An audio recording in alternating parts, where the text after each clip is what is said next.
என்னப்பா கணேசா, குரு பிரம்மா குரு விஷ்ணு குருதேவோ மகேஸ்வரா, குரு சாக்ஷாத் பரபிரம்மம் தஸ்மை ஸ்ரீ குருவே நமக. சதாசிவ சமாரம்பாம் சங்கராச்சாரிய மத்தியமாம் அஸ்மத் ஆச்சாரிய பரியந்தம் வந்தே குரு பரம்பராம். இன்னைக்கு ஆதிசங்கரோட கதை.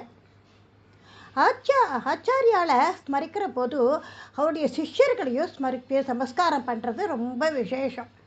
பகவத்பக்தியோடு அடியார்களுக்கு அடியேன் என்று அவருடைய பக்தர்களையும் பக்தி பண்ணும் ரீதியில் அவளோட சிஷ்யர்களுக்கும் நமஸ்காரம் பண்ணணும்.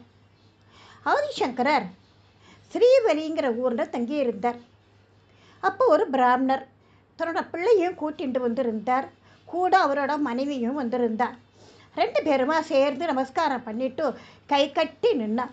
ஏதோ கேட்கணும் போல இருக்கே என்று நிறுத்த சங்கரர் என்ன என்று கேட்டார்.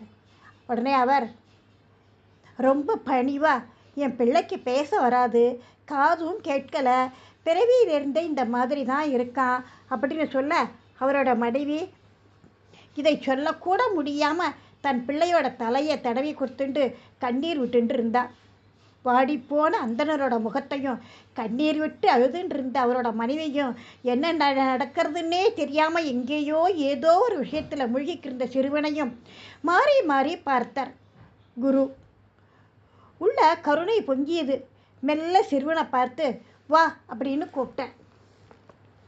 அவரோட 2 கண்களையும் உத்து பார்க்க அவன் சிரித்தான். அப்படியே அவனோட உடம்பு சிரித்துது. நீ யாரப்பா அப்படின்னு கேட்டார் ஆதிசங்கரர்.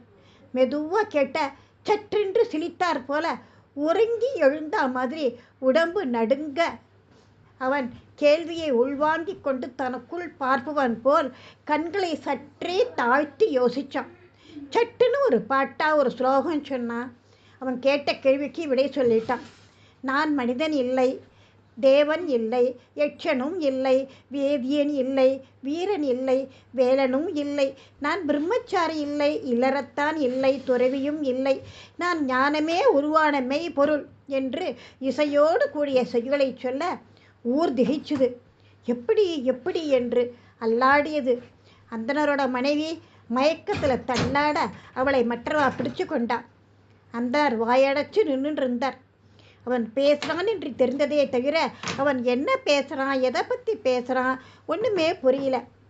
அவன் பிறப்பால் அந்தனரை தவிர வேத விஷயங்களை புரிந்து கொள்கிற ஞானம் கிடையாது அவருக்கு. சந்தோஷம் சந்தோஷம் என்று சொல்லிகிட்டே ஸ்ரீ ஆதிசங்கரரை பல முறை நமஸ்காரம் பண்ணிட்டு பிள்ளை பேசுகிறான் என்பதை ஊருக்கு கட்ட தூக்கிண்டு ஓடினார். எல்லாரும் முன்னாடியும் பிள்ளைய நிறுத்தினார். ஸ்ரீ சங்கரர் ஆசீர்வாதம் பண்ணின உடனே பிள்ளை அருவியாக பேச தொடங்கிட்டான்.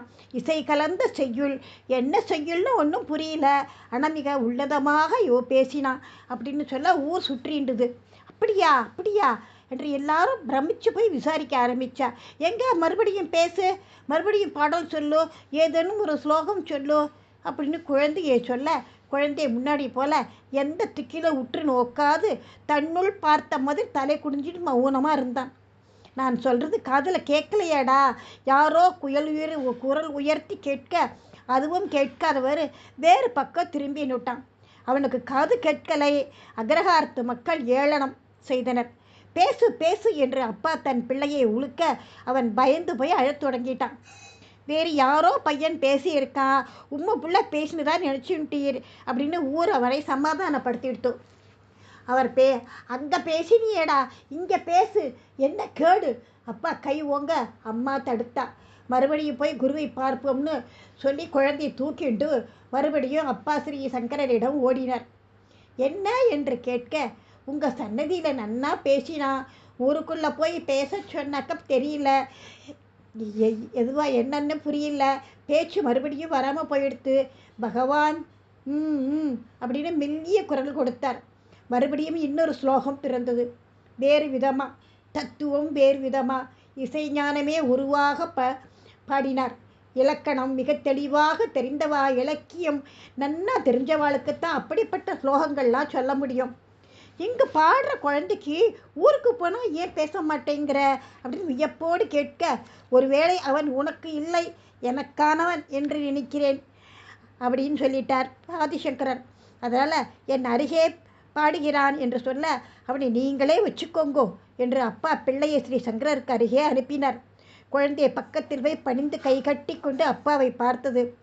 என்னிடம் அனுப்பியது வருத்தமா அப்படின்னு கேட்டார். இல்லை, பேசாத பிள்ளையை பெற்றிருத்தேன் என்று வருத்தம் இருந்தது. பேசுகிறவாளே இந்த உலகத்தில் தடுமாறுற போது காது கேட்காத வாய் பேசாத பிள்ளை எப்படி வாழுமோ என்ற கவலை இருந்தது. உங்களால் மாறிட்டான். இப்போ பேசுகிற பிள்ளை மட்டுமில்ல, உங்களுக்காகவே உங்களோடையே இருக்க போகிற சீடன். அது எனக்கு பெருமை. அவன் வாழ்க்கையை பற்றி கவலை இல்லை. காது கேளாத வாய் பேசாத பிள்ளை எப்படி குருவினருடால் பாட வந்தது? இது பூர்வ ஜென்ம வினை.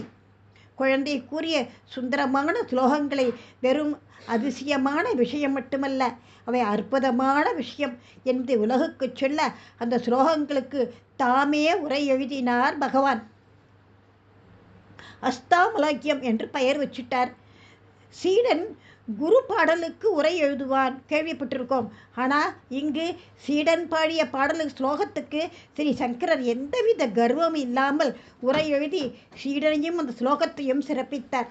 அந்த சிறுவனுக்கு ஹஸ்தாமலக்கர் அப்படின்னு பெயரிடப்பட்டது. நீ யார் என்ற கேள்விக்கு அவர் கூறிய 8 ஸ்லோகங்களுக்கு ஹஸ்தாமலக சோஸ்திரம் என்று பெயரும் வைத்தார். ஜெய ஜெய சங்கர ஹரஹர.